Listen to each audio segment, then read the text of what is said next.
با زبانت را به مستی حلقه کن بر گردنم،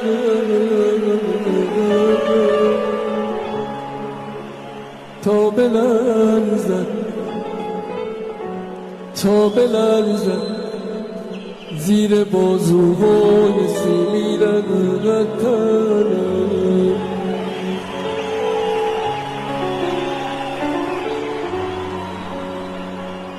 چهره زیبای خود را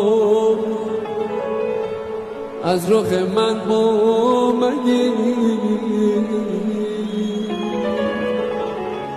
جز به آغوش چمن،